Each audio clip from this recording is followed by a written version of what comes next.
Bismillah, alhamdulillah, salatu wassalamu ala rasulillah wa ala alihi wa ashabihi wa mawalah.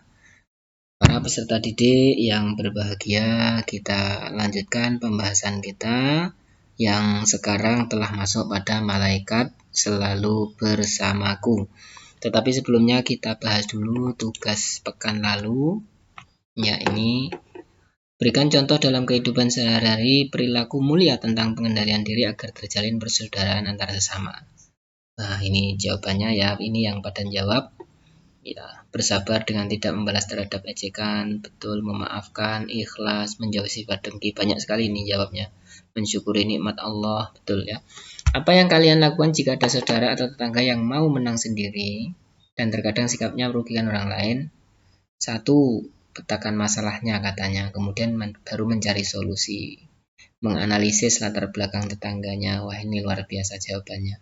Meminta bantuan tetangga yang lain, menjadi mediator sebagai penengah.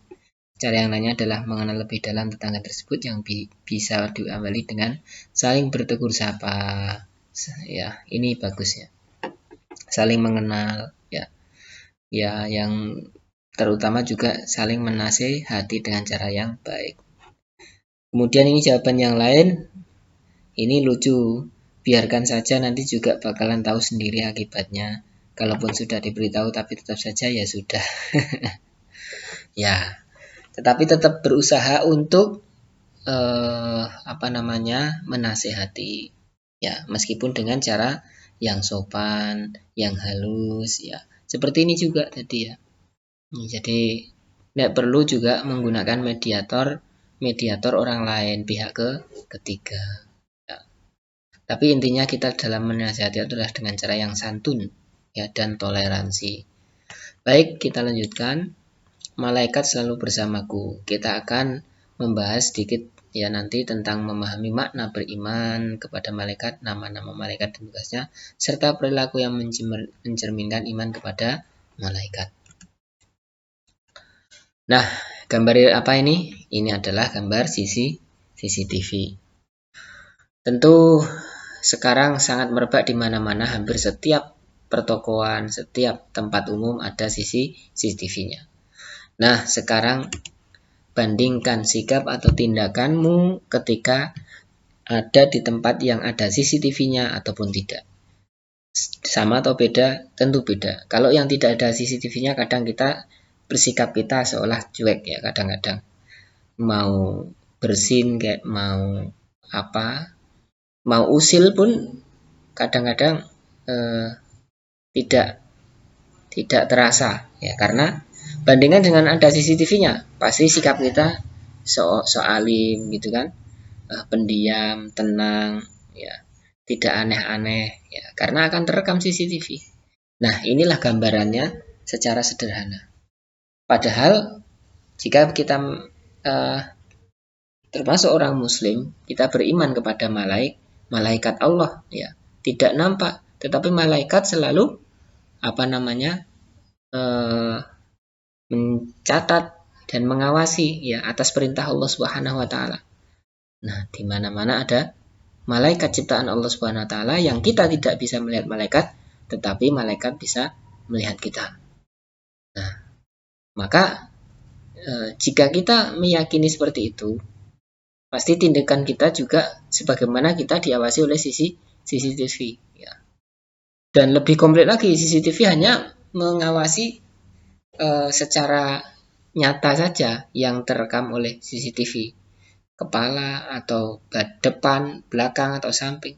Tapi kalau malaikat akan dicatat semua, baik yang zahir ataupun yang tampak maupun yang seolah disembunyikan oleh manusia. Nah, memahami makna iman kepada malaikat dan tugas-tugasnya. Pengertian iman kepada malaikat itu apa? Adalah meyakini dengan sepenuh hati bahwa Allah Subhanahu wa taala menciptakan malaikat sebagai makhluk gaib yang diutus untuk melaksanakan segala perintahnya. Nah, sehingga karena makhluk gaib yang diutus oleh Allah Subhanahu wa taala, maka kita hendaknya berhati-hati dalam berkata-kata, dalam berbuat. Hukum beriman kepada malaikat adalah wajib ain atau fardu ain. Karena beriman kepada beriman kepada malaikat merupakan salah satu rukun iman. Selain iman kepada Allah, kitab-kitabnya, rasulnya, hari akhir, dan qadar. Ya. Allah Subhanahu wa taala berfirman, A'udzubillahi minasyaitonirrajim. Amanar rasulu bima unzila ilaihi mir rabbihi wal mu'minun. Kullun amana billahi wa malaikatihi wa kutubihi wa rusulihi, dan seterusnya ya. Artinya Rasul Muhammad beriman kepada apa yang diturunkan kepadanya, yaitu Al-Quran dari Rabb-nya, Tuhannya. Demikian pula orang-orang beriman, semua beriman kepada Allah, kepada malaikat, kepada kitab, kepada Rasul. Ya. Mereka berkata, kami tidak membeda-bedakan seorang pun dan dari Rasul-Rasulnya. Dan mereka berkata, kami dengar dan kami taat. Maka ampunilah kami ya Rabb kami, dan kepadamu tempat kami kembali. Ayat yang lain, wahai orang-orang yang beriman, tetaplah beriman kepada Allah dan Rasulnya, dan kepada kitab yang diturunkan kepada Rasulnya, serta kitab yang diturunkan Rasulnya. Ingkar kepada Allah, ingkar kepada malaikat, ingkar kepada kitab-kitabnya, Rasulnya, dan hari kemudian, maka sungguh orang tersebut telah tersesat sangat jauh. Nah, di hadis juga demikian, diriwayatkan dari Abu Hurairah bahwa pada satu hari Rasulullah SAW muncul di tengah orang banyak, lalu beliau didatangi oleh seorang laki-laki. Orang itu bertanya, wahai Rasulullah, apakah iman itu? Beliau menjawab, iman adalah kamu harus percaya kepada Allah, kepada malaikat, kepada kitab, pertemuan dengannya, Rasul-Rasulnya, dan hari kebangkitan di akhir nanti. Nah, itulah dalil bahwa malaikat kita harus beriman ya apa yang diciptakan oleh Allah SWT, yaitu malaikat. Nah, bagaimana dengan penciptaan malaikat? Ya, dari hadis Rasulullah SAW bersabda, dari Aisyah radhiyallahu anha, Rasulullah SAW bersabda, malaikat diciptakan dari nur, cahaya, jin diciptakan dari api yang menyala, dan Adam diciptakan dari satu yang telah disebutkan untuk kalian, yaitu dari nutfah. Nah, kemudian Allah juga berfirman, segala puji bagi Allah, pencipta langit dan bumi, yang menjadikan malaikat sebagai utus-utusan, ya, yang mempunyai sayap masing-masing 2, 3, dan 4. Nah, dari keterangan di atas, jelaslah bahwa malaikat itu adalah makhluk Allah yang diciptakan dari nur atau cahaya, serta memiliki sayap. Sehingga jika ada keterangan lain yang menyatakan bahwa malaikat memiliki ciri-ciri yang tidak sesuai dengan keterangan dari Al-Quran dan hadis, maka perlu diragukan. Tetapi kita tidak juga boleh menggambarkan bentuk malaikat seperti ini, digambarkan dengan pulpen seperti ini. Nah, kita tidak tahu, yaitu gambaran dari Al-Quran dan hadis adalah seperti itu.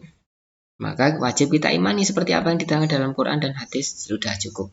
Tidak terlalu banyak tanya. Ya. Kalau banyak tanya, apalagi perkara akidah, perkara tentang Allah Subhanahu wa taala, jangan terlalu banyak tanya. Kita sebagai orang yang beriman, apa yang dikatakan oleh Allah dan Rasulnya dalam Quran dan hadis, maka wajib kita imani, taat, ya. Kami taat dan kami dengar. Nah, lanjut perbedaan antara malaikat, manusia dan jin. Ini ya. Malaikat itu gaib, manusia nyata, jin gaib. Malaikat tidak memiliki nafsu, manusia memiliki nafsu, jin memiliki nafsu. Malaikat selalu taat pada Allah, manusia ada yang taat, ada yang tidak, jin ada yang taat juga, ada yang tidak. Malaikat tidak berjenis kelamin, manusia berjenis kelamin, jin berjenis kelamin. Malaikat tidak makan, tidak minum, tidak tidur, tidak kawin, manusia makan, minum, tidur, dan kawin. Jin makan, minum, dan tidur, dan kawin. Malaikat mempunyai akal pikiran yang bersifat statis, manusia memiliki akal pikiran yang dinamis. Jin memiliki akal pikiran. Ya, kita lanjutkan pekan depan. Mudah-mudahan bermanfaat. Subhanakallahumma bihamdik, asyhadu an la ilaha illa anta, astaghfiruka wa atubu ilaik. Silahkan diulang-ulang ya jika kurang jelas. Mohon maaf jika terlalu cepat dalam penjelasan karena waktunya hanya terbatas 10 menit saja.